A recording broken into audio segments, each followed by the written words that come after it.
Right, so another round of pickles, anti-patterns within teams. And so far we have covered lots of different things from burnout to scope creep, micromanagement, overcommitting, groupthink.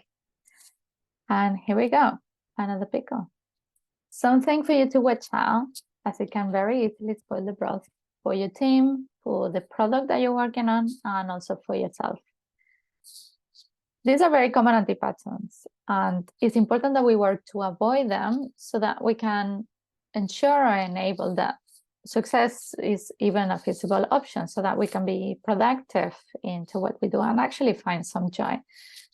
So today we're covering lack of focus. Who is not aware of that one?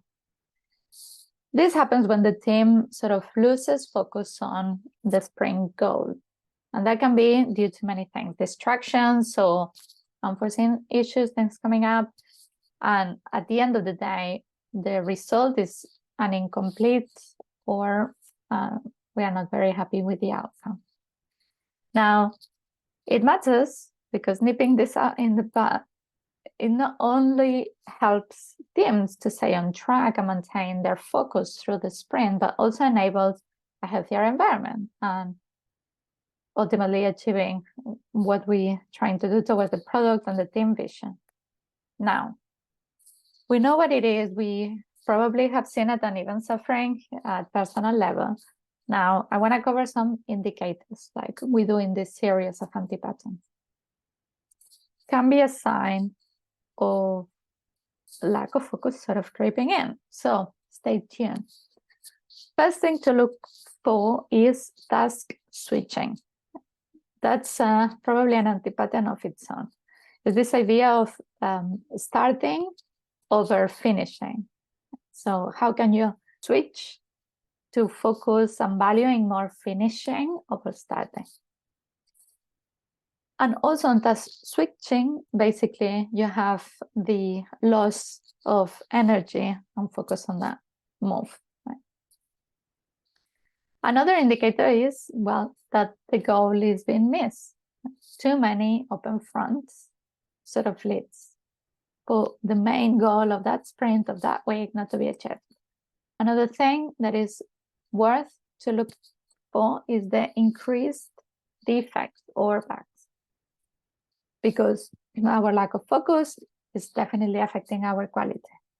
And that idea of start and stop, lack of flow.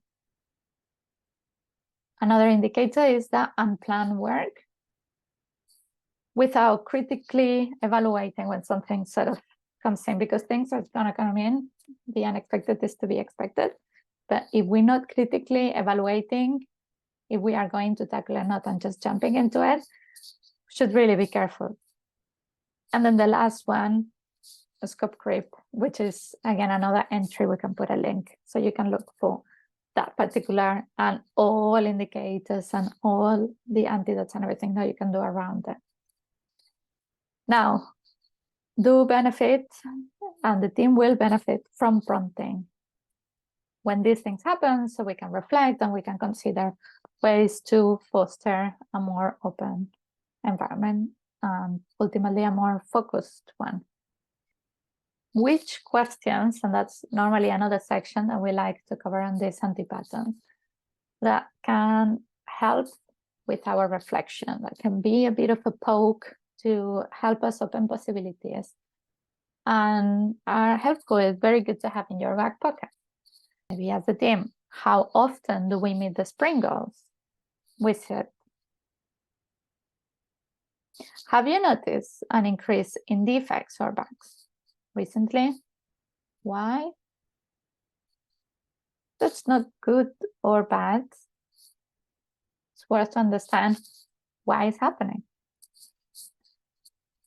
What is hindering us from finishing items before we start new ones? What is coming in the way? How well are we managing unplanned work, like issues or anything that is arising during the sprint? On that one, you could dig deeper and ask, what would it take to say no? What would it take to defer, to delegate? Now, which options do we have to tackle this? One piece of work or a goal? I have a think, evaluate how broad those options are, how varied those answers are, and are those even realistic? Now, jumping into solutionizing, you may have heard on Mondays. Could ask the team, what could be an ideal time of day to experiment with something similar to that?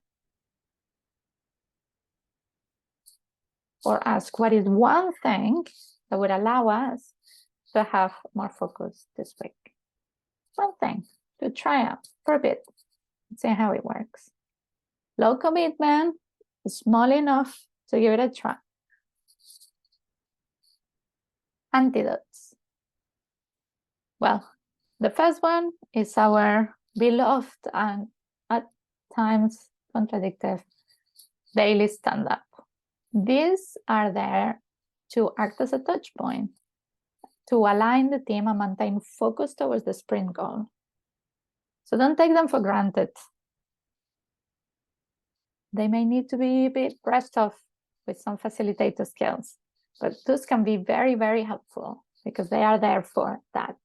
Are we achieving the goal? If not, how we adjust. Another antidote are limits. This idea of work in progress limits. So we can restrict the number of tasks or use stories or whatever it is that we are tackling as a team at the same time, simultaneously, right? So we can jump and help each other to finish of starting. Another antidote is time blocking. And that's where team members allocate a specific time slot for focused work without interruptions. And that is a bliss. Having done work and continues doing work in actual delivery, it is a bliss having blocked time and space for head space without interruptions. Another thing you can try is rotate facilitators, right? Assign different team members to facilitate the sprint sessions, the daily, maybe the sprint, everyone. So you can sort of avoid dominance or falling into complacency and routine.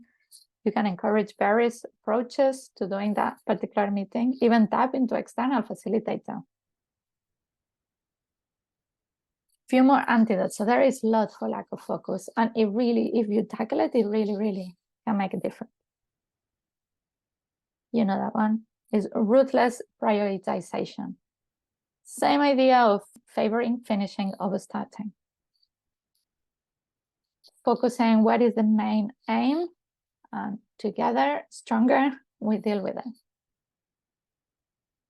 You also have as an antidote a definition of done. We take it for granted, and it's alive. Those things can evolve over the time. And that's across all work items. Everything that the team is going to tackle is there to ensure that work is completed to a consistent standard.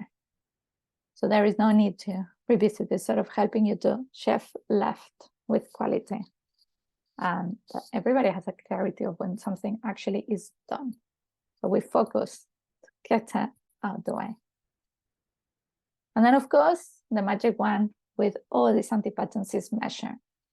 Monitor so that you can address the things that we allow, the patterns of concern, in this case for lack of focus, so that you very quickly, within days, can see if you need to pivot or persevere, if something is working that you're adjusting or not.